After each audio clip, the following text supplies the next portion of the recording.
Hello everyone! Ngayon nga pala magaling na ang aking anak. I-enjoy natin yan.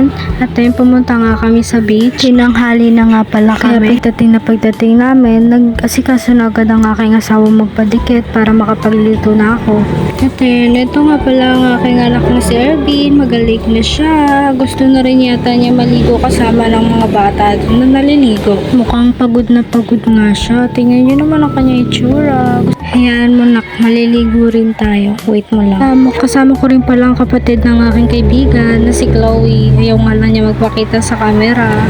At ayun, naligo na nga pala kami kaso hibas na.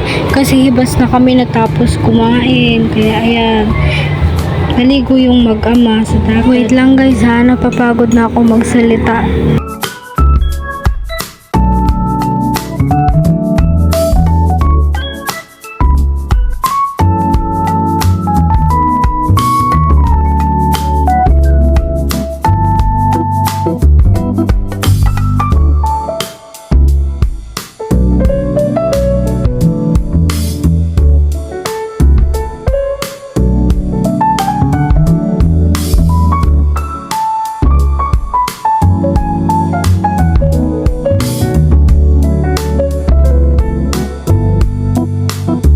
So ayun, dito nga pala is nagising ako ng 5 a.m. Ayan.